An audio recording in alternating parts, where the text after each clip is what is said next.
Feminism, a very brief overview, modern feminism, and care ethics. So in our previous video, we looked at a lot of the religious arguments that led to the patriarchal situation. And I mentioned at the end that we would be moving on now in this second video to look at the modern take, the modern view. And so we're going to start our story during the Enlightenment period. The Enlightenment era, of course, was a time where knowledge was on the rise. It was also a time where nationalism was on the rise, where individuals were trying to gain human rights in general from the old medieval systems and ways of doing things. And of course, we know of the French Revolution of 1789, which led to the overthrow of the monarchy and the replacement with the French Republic. Short-lived, very bad outcome, but in the end, but this is one of those things. Of course, a few years before that, the American Revolution led to and was much more successful in overthrowing monarchy and establishing a republic. These views, however, were largely driven by men who wanted to promote the individual interests of men.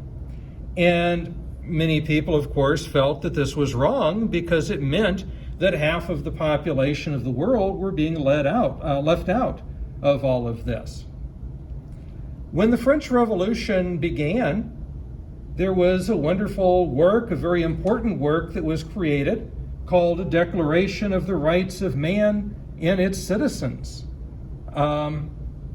This particular work was responsible for launching that revolution. It was responsible in part for the Bill of Rights that went into the American Constitution. But it basically talked about the rights of men. Now, in 1791, Olympe de Gouges felt that this was completely wrong, that this was a world in which half of the population was still imprisoned. Half of the population was still enslaved by the same brutal systems that had always enslaved them, and that something needed to be done to liberate them as well. And so in 1791, she decreed the Declaration of the Rights of Women and the Female Citizen. And in this, she tried to expand the basic concepts given by that French Constitution to include womankind. Unfortunately, all that Olympe got for her efforts was a trip to Madame Guillotine. But she lit a blaze, and other people would pick up that torch and follow in her footsteps. In England, our old friend Jeremy Bentham, who we learned about as the utilitarian philosopher, is also going to be speaking out, trying to get things changed within the British Parliament. And not only is Bentham going to be speaking out as a champion of women, but also of homosexuals and all people who are underprivileged in one sense or another. Basically, Bentham understood that the woman in modern society was essentially no different than the slave. There was no sense of autonomy, there was no sense of freedom. Women were effectively owned and controlled by their fathers until they took a husband, in which case their husband took complete control over them. The woman had no voice in government. The woman had no ability to sue within a court of law. She had no ability to own property of her own. And so it was a very difficult situation for women living at that time. And again, his point was that this is really no different than what we find with a slave. And so Bentham argued that women were deserving of full autonomy, full suffrage, and full legal rights. Everything that a woman faces should be the same that a man faces. If a man has a right to vote, a woman should have a right to vote. If a man has a right to sue in a court of law, the woman has a right to sue in a court of law. If a man can own property, a woman can own property. If a man can run a business, a woman can run a business, and so forth. And so he wanted that full suffrage and autonomy written right into law. And he tried to make this argument very strongly, very forcefully, but of course Parliament was not convinced. Why would those men who held power and sway and authority be willing to give those things up? Of course, as we saw, Parliament was not overly impressed with the whole concept of utilitarianism in general, which tried to help the underprivileged and try to seek a world in which we were governing for the majority rather than the elite few. In terms of his view on homosexuality, he writes a little work called Pederasty, and basically he says that homosexuality is something that is a crime in England, that people can be sent to the gallows or deported because of it, but yet it's an innocent crime. It's a crime that has no victim because the individuals involved are consenting adults and they should have the right to do as they choose with their own bodies. His view is incredibly enlightened. But this one, he really didn't push because he understood that the way society was, he himself could end up being, shall we say, mislabeled and done away with. And so he left that work unpublished during his lifetime. But it did circulate amongst certain people, and it did pick up a little bit of a following. His student, John Stuart Mill, writes a work called The Subjection of Women, which he publishes in 1869. And in that, he furthers a lot of the ideas of what his former instructor, Bentham, had taught. But he says, amongst other things here, the most important thing women have to do is to stir up the zeal of women themselves. In other words, much like Mary Wollstonecraft had said, we have this sense in which, yes, men are responsible for forcing this patriarchal view, but women are also responsible because they haven't stood up for themselves and fought back against it. Now, of course, as we saw during the Middle Ages and much of the modern world, a woman who could get labeled as a witch, could find herself being executed. And so it's not surprising that a lot of people didn't speak up. But nonetheless, the possibility was there. They could have. And so Wollstonecraft thought that women bore part of the responsibility for what was going on, and Mill feels that same way too. Women need to speak up for themselves. They need to demand these basic rights. Stir up a fervor. And men aren't going to, by and large, be doing this. And so if this change is going to happen, it's going to happen from within. Just like Karl Marx had said that, the revolution, the communist revolution, is not going to occur because a group of elitists said we're tired of having power. It's going to occur because the working classes rise up in rebellion. And likewise, the women's movement is going to have to work the same way. The people in command, the heads of the patriarchy, are not going to be responsible individuals saying, oh, we're tired of oppressing you. You have to stand up and take it for yourself. He also says here, what is now called the nature of woman is an eminently artificial thing, the result of forced repression in some directions, unnatural stimulation within others.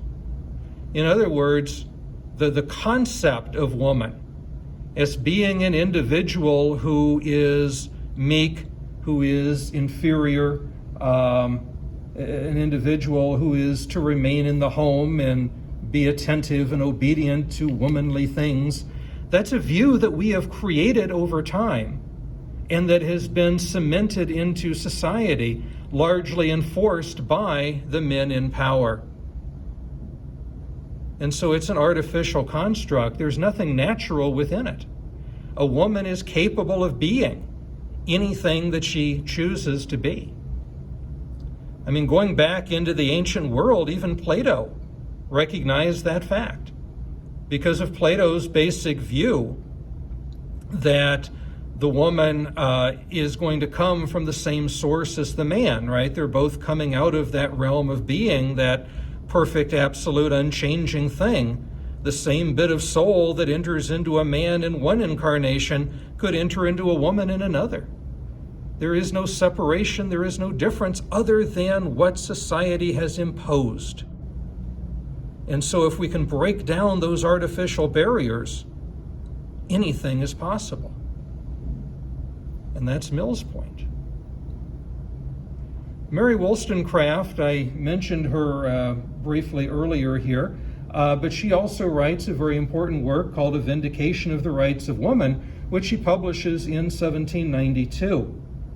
And in this work, she tells us that women learn to be women based upon male indoctrination. They learn how to be quiet, to be obedient, to be domestic. Women are at fault for not challenging this view. And so she says that what women need to do is to educate themselves so that they can overcome this particular status. As you can see, much of what Mill writes is taken directly from Wollstonecraft's works, from her writings as well. But the difference is, and I don't think that Mill would have necessarily disagreed with it, though he didn't speak about it as much, but Wollstonecraft, coming from her time period where most women were uneducated, were unable to read, where are these ideas going to come from? And so we need a much more educated populace, more educated women, if we're going to start this movement and get things going. As she says here, all the sacred rights of humanity are violated by insisting on blind obedience. If you simply accept what you're being told without questioning it, without discovering whether or not you should be acting in that way or believing what you're being told, then this is how enslavement really begins. And if we want to be true human beings, well, we have to eat the fruit from that tree. We have to educate ourselves. We have to become knowledgeable. And if we become knowledgeable, then even though we're brought into this world where we will surely die, we will at the same time be able to truly live. We will be able to make something of our existence. And many would say in that moment, we can become gods unto ourselves.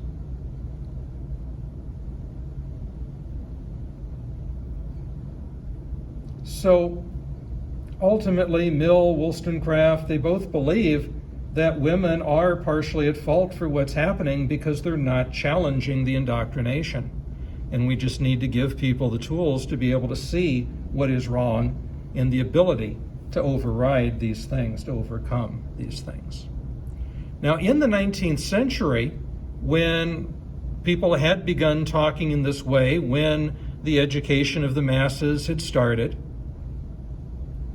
it was come to believe that suffrage would be the ultimate key. Women had to have political power. They had to get the vote.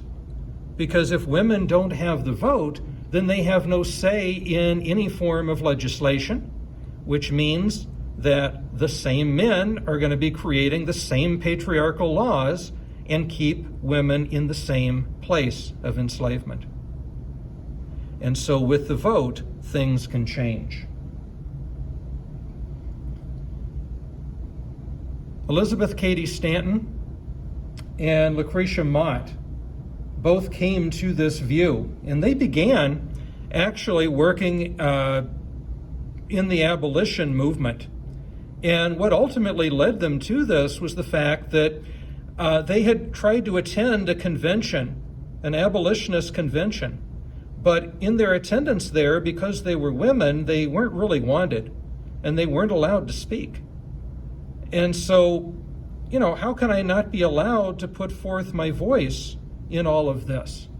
How can I not be allowed to speak on behalf of all of humanity on this moral question, something that I know so much about? And so here again, something has to change so that women's voice can be heard. And so they came up with this idea that they would begin or create the world's first women's rights convention, which is going to take place in 1848 in Seneca Falls, New York. The site of that is now a historical site. You can go there and visit it.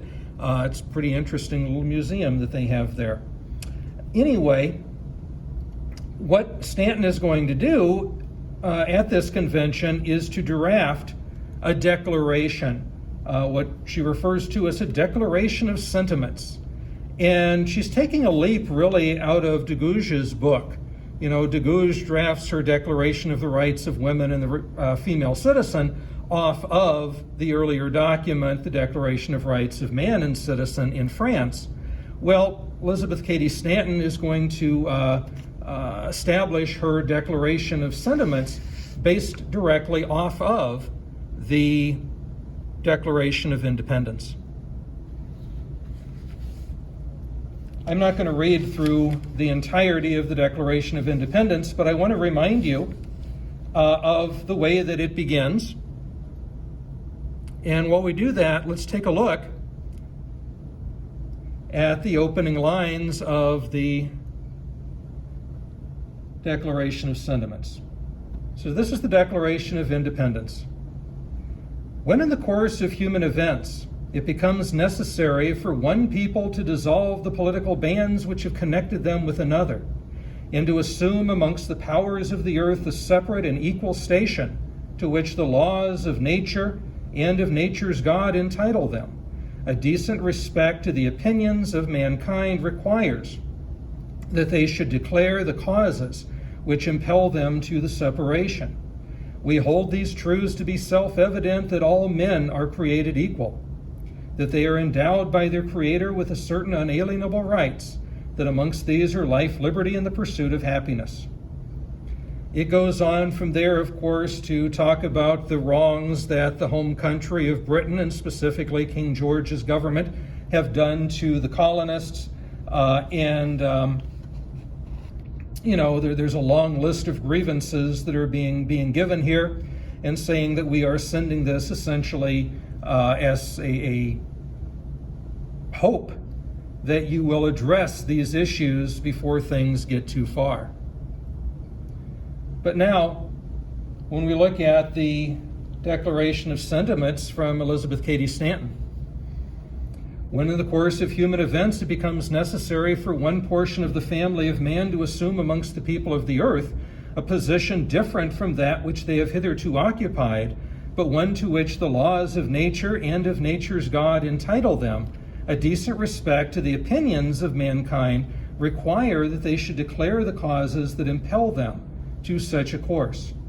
We hold these truths to be self-evident, that all men and women are created equal, that they are endowed by their Creator with certain inalienable rights, that amongst these are life, liberty, and the pursuit of happiness. And so we see here that there is a direct, almost word for word in some places, comparison between those two documents. But yet Stanton is leaving nothing out here. She wants us to understand what is being said is that women have been left out of the equation, and we need to be included. And so let's look at the rest of her document. We hold these truths to be self-evident, that all men and women are created equal, that they are endowed by their Creator with certain inalienable rights, that amongst these are life, liberty, and the pursuit of happiness, that to secure these rights, governments are instituted, deriving their just powers from the consent of the governed. Whenever any form of government becomes destructive of these ends, it is the right of those who suffer from it to refuse allegiance to it and to insist upon the institution of a new government, laying its foundation on such principles and organizing its powers in such form as to them shall seem most likely to affect their safety and happiness. Prudence indeed will dictate that governments long established should not be changed for light and transient causes, and accordingly all experience has shown that mankind are more disposed to suffer while evils are sufferable than to right themselves by abolishing the forms to which they were accustomed. But when a long train of abuses and usurpations, pursuing invariably the same object, evinces a design to reduce them under absolute despotism, it is their duty to throw off such government and to provide new guards for their future security. Such has been the patient sufferance of women under this government, and such is now the necessity which constrains them to demand the equal station to which they are entitled. So again, just like in the Declaration of Independence itself, we have put up with these things for as long as we possibly can. Something has to be done now or a powder keg is going to erupt. So let's list our grievances. The history of mankind is a history of repeated injuries and usurpations on the part of man towards woman, having in direct object the establishment of an absolute tyranny over her. To prove this, let facts be submitted to a candid world. He has never permitted her to exercise her inalienable right to the elective franchise. Right? First point, you've denied women the right to vote. He has compelled her to submit to laws in the formation of which she had no voice. Right? As Henry David Thoreau would later argue, no one should be held accountable to obeying any law that they did not have a voice in creating. But without the right to vote, women are subject to obeying laws that they had no part in creating. He has withheld from her rights which are given to the most ignorant and degraded men, both natives and foreigners. And so this is kind of a questionable sort of thing, but basically what it's saying is that we've got people coming in from all over the world, some of them from very primitive lands, and of course the native peoples themselves, who were treated pretty horribly, but still had more rights, she argues, than women did under this Constitution. Having deprived her of this first right as a citizen, the elective franchise, thereby leaving her without representation in the halls of legislature, he has oppressed her on all sides. He has made her, if married in the eye of the law, civilly dead. Right? Again, you have no political voice once you get married. You have no right in a court of law once you get married. He has taken from her all right in property, even the wages she earns, because once a woman is married, everything that she owns at this time belongs to the husband. He has made her morally an irresponsible being, as she cannot commit many crimes with impunity, provided they have been done in the presence of her husband.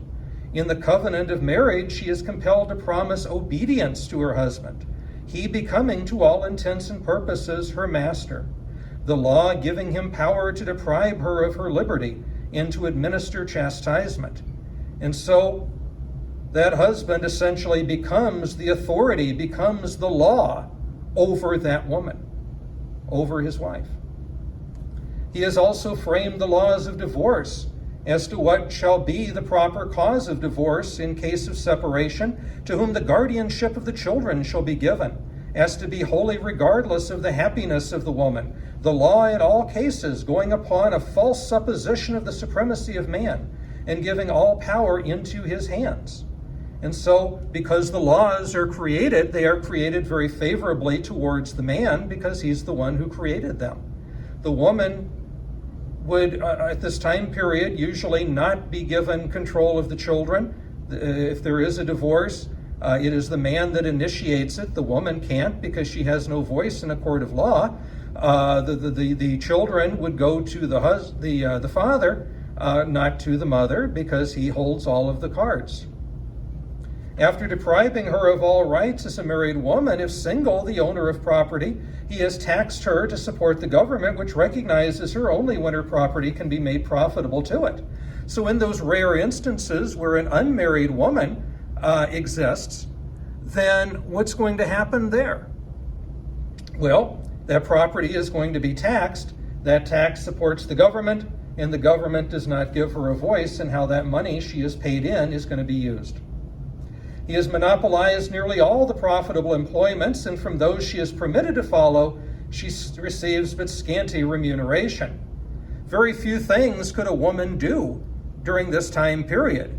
She could become a school teacher, she could become a seamstress, but that was pretty much it, other than prostitution, which would not be a proper cause for a woman. But in terms of what she is paid, it's virtually nothing. A housekeeper, I suppose, would be a possibility.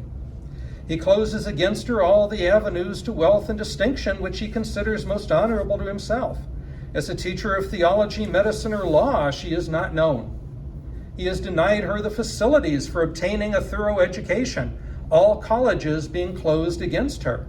Again, during the early part, at least, of the 19th century, there were no schools that were open to women.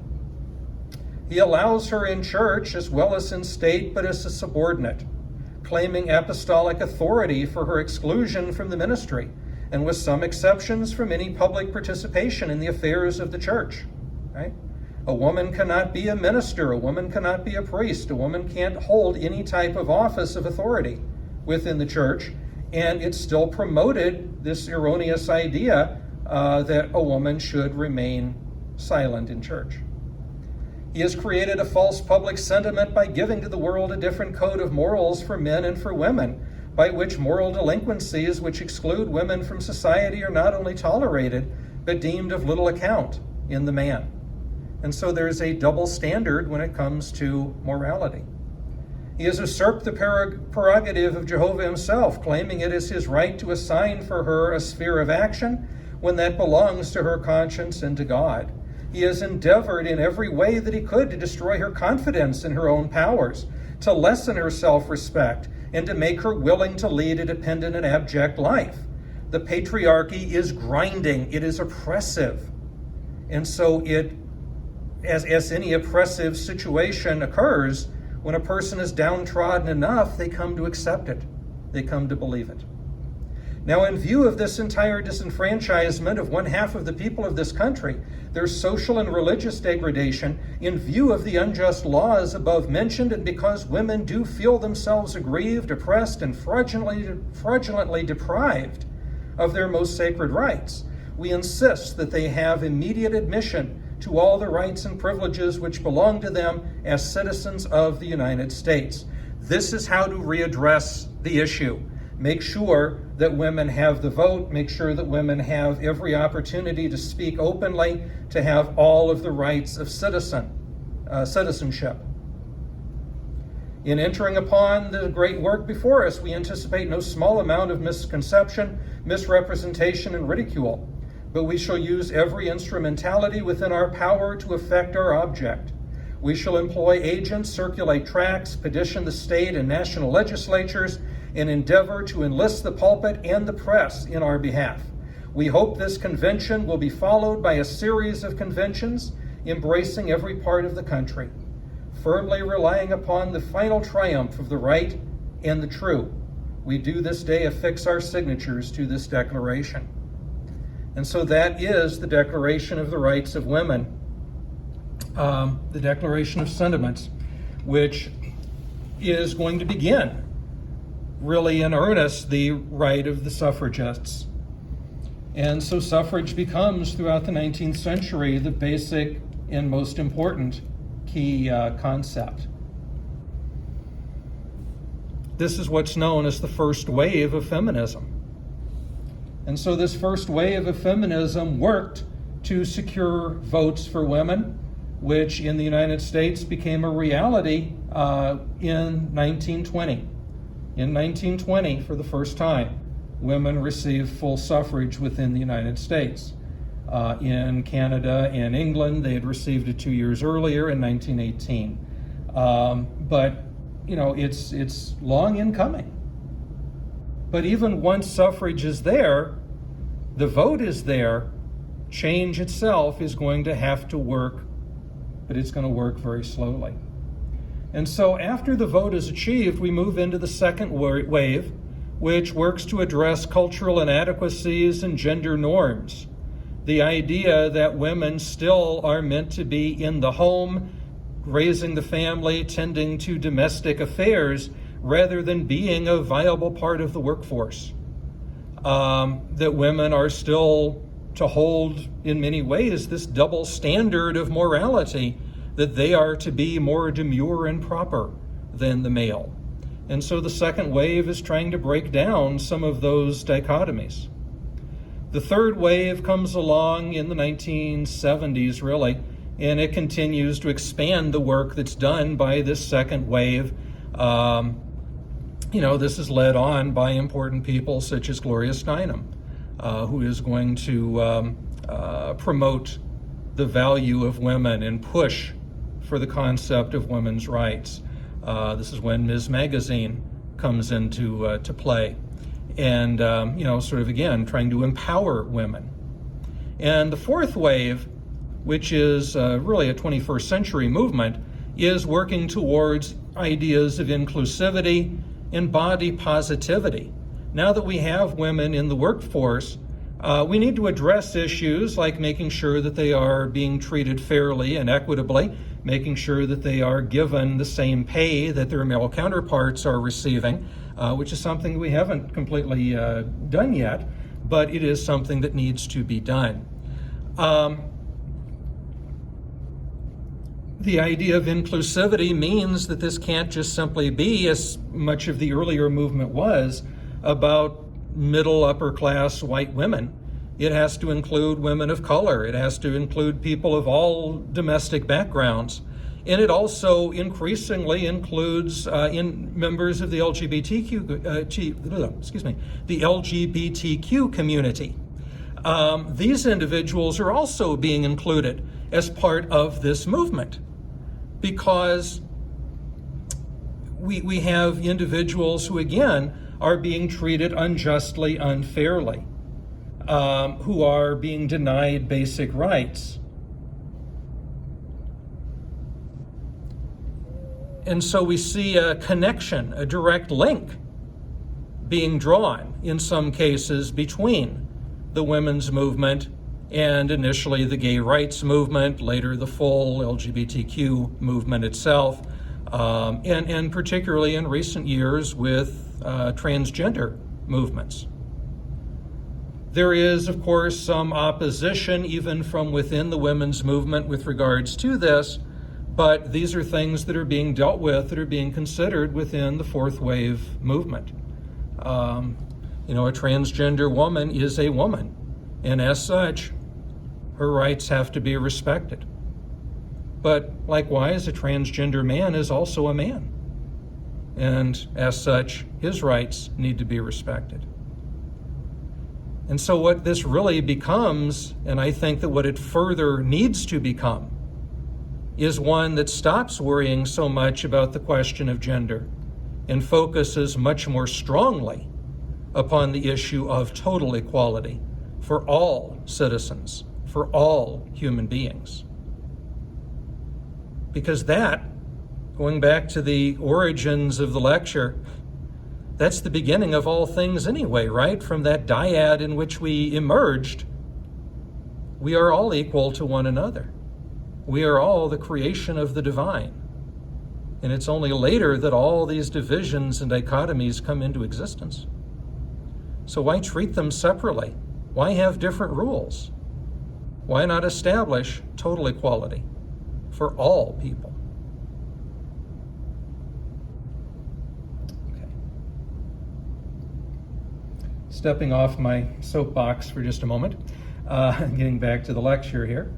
We'll have, hopefully you recognize that, much like other issues that we've talked about in this class, the movement of feminism, the desire to establish women's rights, the right to establish other rights, these are things that are important. These are things that are of a moral dimension. And this is really morality itself in action. This is an applied ethics. But I also mentioned that in this section we want to talk about the concept of care ethics. Because care ethics is kind of an offshoot of feminism. It's not directly related to it, but it is an offshoot of it. And it is really, in many ways, about offering an alternative to the traditional way in which ethics has been done, and allowing women to have a voice within ethics. This is a movement that really only begins in the 1980s. And I'm going to link some other videos for you so you can hear from people who are much greater authorities in this particular field than I am. But I want to give you kind of a brief overview here. Care ethics begins in the 1980s, and two of the primary people involved are Carol Gilligan and Nell Noddings. These two individuals are responsible largely for the beginnings of this movement. Now, under care ethics, the traditional role that Aristotle established for reason to be the dominant player in ethical decisions is going to give way to emotion and feeling in determining these moral issues. Now, granted, David Hume talked in this same way a few centuries before, but it really, the vast majority of ethicists still stuck with Aristotle's viewpoint. And so what we want to do is to find a way where reason is not always going to be the dictatorial force. Emotion and feeling are going to be that determining moral issue. Within women, emotion runs very strongly, feeling runs very strongly, much more so than it does traditionally for a man. Now again, there's always exceptions. But a woman's desire seems to be to care for those people who are in need, to look after the vulnerable. And this is what care ethics is based upon. Carol Gilligan, Nell Noddings, Joan Tronto, many others, they have argued that the traditional ethical view is very much male biased. It was, of course, created within the patriarchal system. And so we're going to learn about what's called a justice perspective if we study traditional views of ethics. Under the justice perspective, we have a cold, calculating reason, right? Aristotle taught us that it's the rational human mind that allows us to override our emotional, animalistic instincts. And that's where morality comes from. You get people like Kant who would insist that reason is the only tool that we are to use, that feelings, emotions, these things will cloud our judgment because we have to operate and understand morality from a standpoint of pure reason. And this is what traditional ethics holds. But individuals within this movement, and particularly and initially Carol Gilligan, says that there is also this voice of care. There's also the emotional response that can be given. And the simple fact is that men and women think differently. And she doesn't promote the idea that one thinks better or worse than the other. It's just that they think differently. And so while the justice perspective is a viable way of doing ethics, she argues that the voice of care should also be considered a viable way of doing ethics. Now, what brought all of this into play is a dispute with the sociologist Kohlberg. Lawrence Kohlberg gives us what becomes known as the Heinz case. And again, the piece I'm going to give you to watch is going to give you a lot more detail on this. But here's the basic gist of it. This is the Heinz case.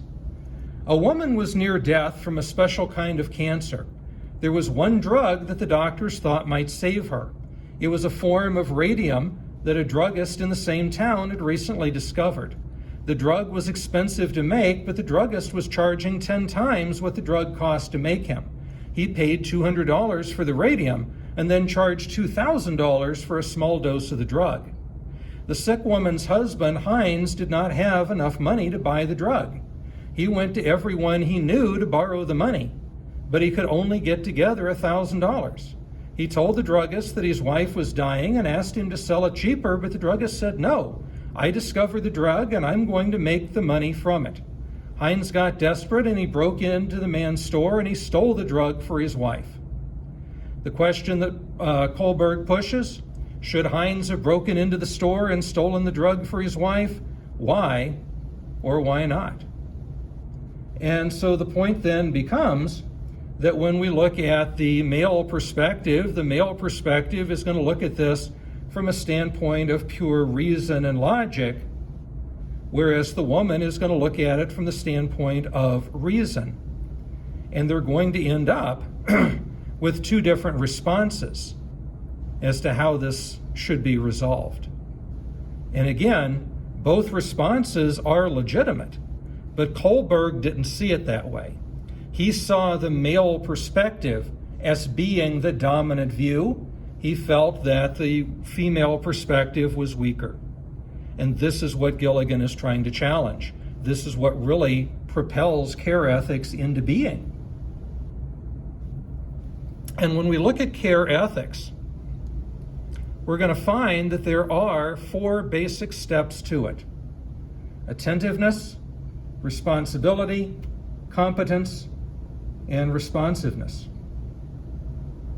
And this little screen here is going to sort of help us to understand. The moral quality of attentiveness means recognizing unmet needs, caring for that individual, right? So I have an individual who has a problem. I want to look to that individual and try to understand what it is that that person actually needs. Responsibility is actually doing something about the existing need. Okay, actually putting forth the effort, working on behalf of that patient, trying to help that individual. Competence is meeting the patient's needs adequately and professionally. And so finding the best ways, not necessarily the quickest, the most expedient, but finding the best ways of going about doing it. Being competent enough in your own self to be able to do so. And finally, responsiveness is observing whether and to what effect or extent the patient is indeed affected by the care received, possibly noticing newly emerging needs. So responsiveness, when we consider that, means that we are now watching to see if what it is that we are promoting is actually worthwhile. Is it doing what it's supposed to be doing? Or is it not? If it is, that's great, and if it isn't, we need to find out what needs to be done so that we can provide it. And so these are the 4 basic care steps or stages that are involved within care ethics. And anyway, these issues, whether we are going into the field of medicine or whether we are thinking of it just simply from the standpoint of trying to help or benefit other people, we need to keep in mind, according to care ethics, those 4 basic things.